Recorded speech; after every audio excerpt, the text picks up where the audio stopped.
All right, let's just hop right into it. Let's hop right into it, man.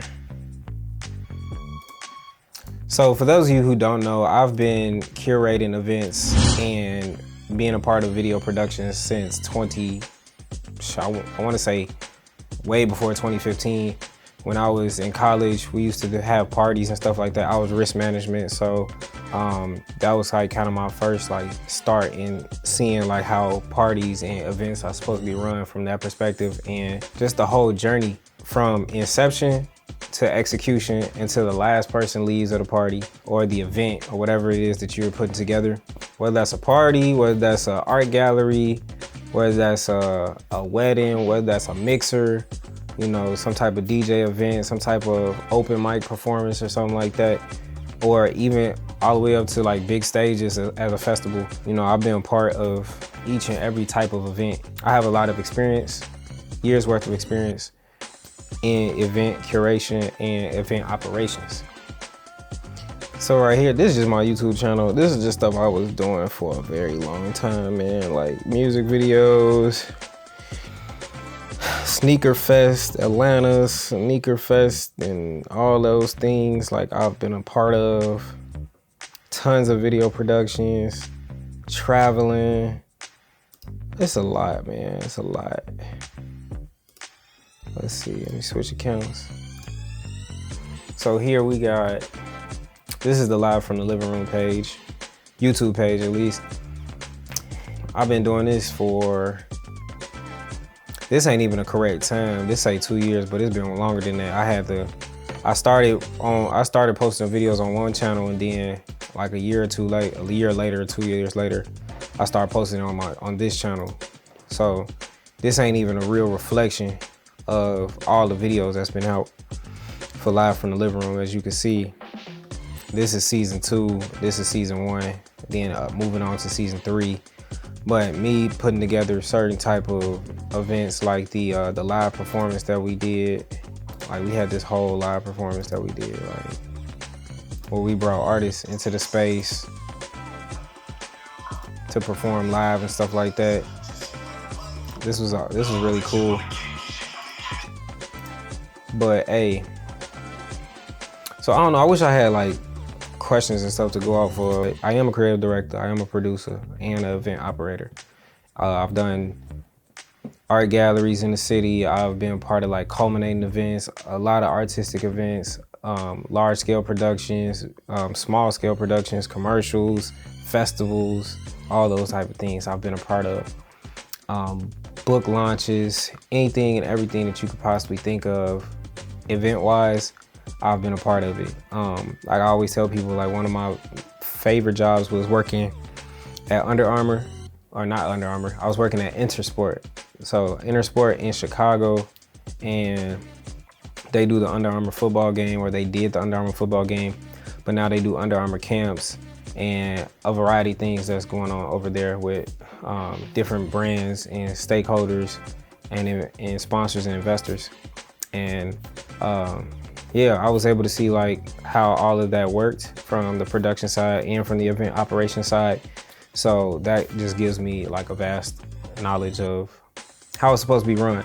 And I take that and take my knowledge about film and video production and video editing, and I'm able to produce, edit, film, create, curate all my own events as well. So, and any of the clients that are stakeholders that I work with, I'm able to take that information, all that knowledge and all that base, and I'm able to put it into a well-oiled machine and a fully functional event, okay? So most events fail before they start. And one of the reasons they do is because people don't really know what they're doing.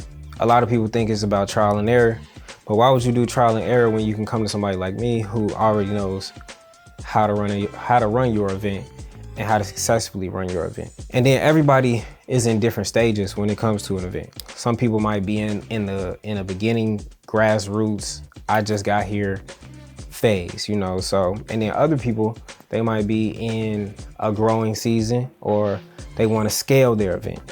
And then other people might be at full scale, hey, we've done this X amount of years and we have this much amount of success, but we want to even take it a step further and just make sure everything's operating smoothly, okay?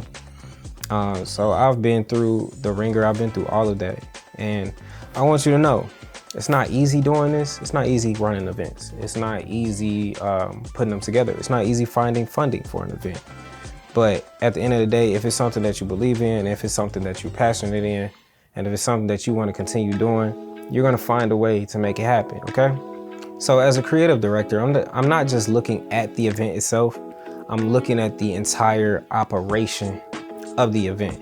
So I'm looking at all the moving parts, right? So we have our location. We have to solidify our location. We have to make sure that location fits for everything that we need this event to do. We gotta make sure it has the capacity for everybody. We gotta make sure it has proper seating, sound, lighting, the vibes, because you know, it depends on what type of party or what type of event you're trying to run. It has to have the right vibe. It has to be in the right type of location.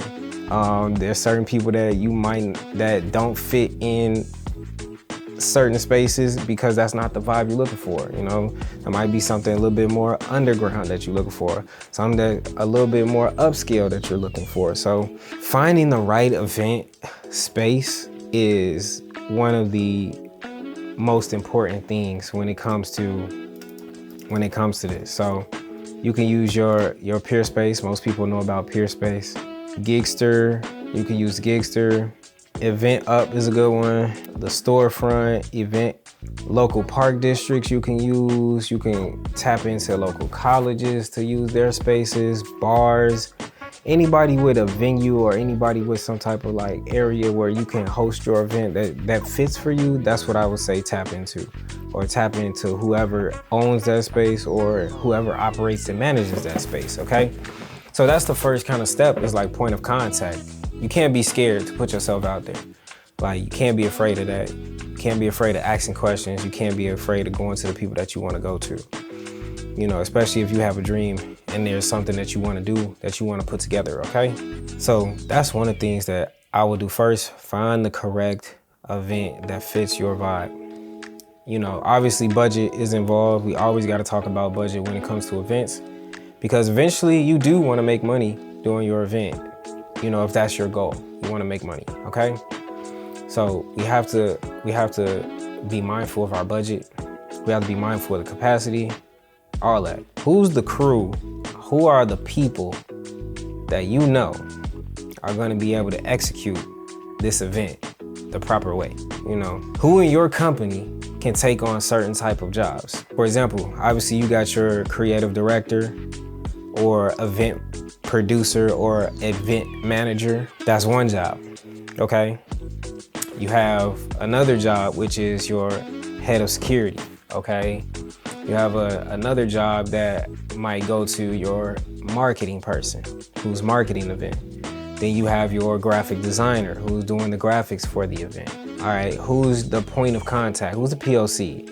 Who's the person that is handling all the emails, all the phone calls, all the text messages? Or it might be a group of people handling all that. Because guess what? When it comes to an event and when you start getting talent, when you start getting people that's asking questions, who's interested, somebody has to handle that communication, right? Your decor, you know, the person that's supposed to be doing the decor for the event. These people all have to come together and they have to have a meeting of the mind so everybody can get a clear vision of how this event is supposed to go, all right? Then obviously your music and talent, booking DJs, booking artists and all that, we'll get into that a little bit later. But, you know, I wanna say great events aren't by happenstance, okay? Great events are curated. The vibes of these events are curated. The sounds of these events are all curated. And you as a event producer, or you as someone who wants to host an event, that is your responsibility, is to curate the vibes for your audience and for the people who are interested and will come to your event. You're supposed to do that for them, okay? So your job is to make sure they have the best possible experience, and that comes with hospitality, that comes with great customer service. That's why it's important for you to watch these videos, and you can continue to watch these videos, and make sure you like and subscribe. Give me a like, tell me what you like, tell me what you don't like about the videos, tell me what you want me to talk about, tell me what experiences you want me to go over.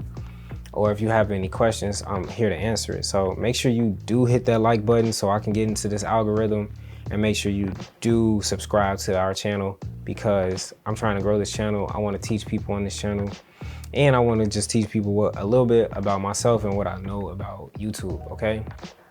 So that's where I'm going with this channel, all right? I just want you to know, the best events don't just feel random. They feel designed. They feel like they were placed here on purpose, you know? So if you want to run events at a high level, I need you to follow me, okay? Follow me on Instagram at Airik, that's AYELUHAIRIK. Like I said, I'm a creative director, artist, event curator, producer, and yeah. And make sure you follow Live from the Living Room, as that's our music platform. And it's growing steadily every day and reaching more and more people every day. So like and subscribe, and until next time.